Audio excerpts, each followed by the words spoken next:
आज शाम 7 बजे बेंगलुरु में कांग्रेस विधायक की बैठक पार्टी सेंट्रल ऑब्जर्वर भी शामिल होंगे। कांग्रेस ने 13 मई को 224 सीटों में से 135 सीटें जीतकर बहुमत हासिल करी थी। शिव कुमार 50-50 के फॉर्मूले पर राजी हुए हैं। पहले 2.5 साल सिद्धारमैया मुख्यमंत्री रहेंगे और बाद में डी के 2.5 साल के लिए मुख्यमंत्री रहेंगे।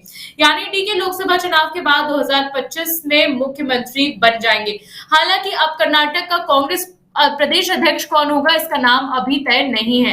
और अभी जो बड़ी अपडेट्स आ रही हैं वो ये है कि सिद्धारमैया और डी के शिव कुमार गुरुवार सुबह कांग्रेस के वरिष्ठ नेता के.सी. गोपाल से मिलने पहुंचे थे और वेणुगोपाल ने ऑफिशियल अनाउंसमेंट कर दी है कि मुख्यमंत्री जो है सिद्धारमैया रहेंगे और डी के शिव कुमार डिप्टी मुख्यमंत्री रहेंगे। मल्लिकार्जुन खड़गे ने डी के शिव कुमार पर इस बात के लिए दबाव बनाया है चुनाव तक वो डिप्टी सीएम बन जाए। इसके बाद सोनिया गांधी ने वीडियो कॉन्फ्रेंस के जरिए उनसे बात करी और उन्हें अभी डिप्टी सीएम बनने के लिए राजी किया है। बुधवार को पहले इस तरह की खबरें आई थी कि डी के डिप्टी सीएम कर्नाटक प्रदेश के कांग्रेस अध्यक्ष और 2 मिनिस्ट्री लेकर मान गए हैं। आलाकमान सिद्धारमैया को सीएम बनाना चाहता है और उन्होंने डीके के सामने 3 फॉर्मूले रखे थे। फिर खबर आई कि वो किसी पर भी सहमत नहीं है।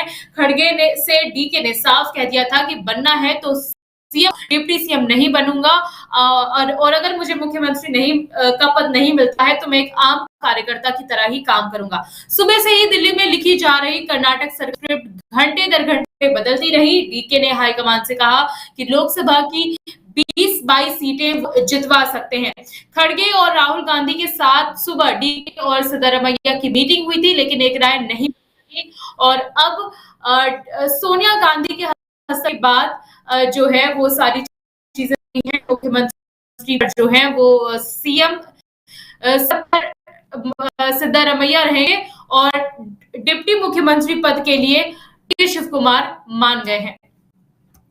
और कई सारी मीटिंग्स हो रही थी, इससे पहले भी कई तरह की मीटिंग्स होती रही थी कि कौन मुख्यमंत्री बनेगा और कौन उप मुख्यमंत्री रहेगा। और डी के शिव कुमार नतीजे आने के बाद से ही जो है वो इस चीज पर जोर दे रहे थे कि जो भी हाईकमान तय करेगा उसी के साथ चलेंगे, उसमें वो राजी रहेंगे, उसके साथ कोई बगावत नहीं करेंगे। लेकिन जैसे ही सिद्धारमैया के नाम पर मुनी शुरू हुई, डी के शिव कुमार का जो रुख है वो पूरी तरह से बदल गया और वो अपनी बात पर अड़ गए कि बनेंगे तो मुख्यमंत्री बनेंगे, नहीं तो वो एक काम कार्यकर्ता की तरह काम करते रहेंगे। 5 दिन की मशक्कत और सोनिया गांधी के हस्तक्षेप के बाद कर्नाटक सीएम के लिए अड़े डी के शिव कुमार आखिर मान ही गए। सिद्धारमैया कर्नाटक के सीएम और वो डिप्टी सीएम होंगे। देर 9 बजे सोनिया गांधी ने वीडियो कॉन्फ्रेंस के जरिए डीके से बातचीत की। इसके बाद वो डिप्टी के लिए तैयार हुए। 10 घंटे के बाद गुरुवार दोपहर 12 बजे के.सी. वेणुगोपाल ने प्रेस कॉन्फ्रेंस में इसका औपचारिक ऐलान भी कर दिया। इसके पहले सुबह शिव कुमार ने कहा कि मैं पार्टी के फॉर्मूले पर राजी हूं। अगर लोकसभा चुनाव है और मैं जिम्मेदारियां लेने के लिए तैयार हूं। पार्टी के हित को ध्यान में रखते हुए मैंने सहमति दे दी है। डीके के भाई और सांसद डीके सुरेश हालांकि खुश नजर नहीं आए। उन्होंने कहा कि मैं पूरी तरह से खुश नहीं हूं, मैं चाहता था कि डीके शिव कुमार ही मुख्यमंत्री बने रहे। दरअसल डीके सीएम बनना चाहते थे, लेकिन आलाकमान पहले से ही सिद्धारमैया का नाम जो है वो तय कर चुका था और इस फैसले पर डीके को मनाने राहुल गांधी, कांग्रेस अध्यक्ष मल्लिकार्जुन खड़गे और उनके बीच कई दौर की मीटिंग्स हुई।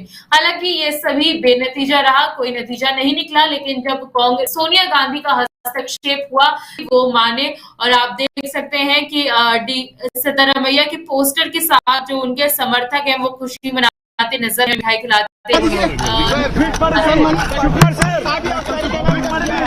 पार्टी ने कर्मचारी को काम कर दिया, आप ठीक है सर, आप खुश हैं सर आप बता दीजिए भाई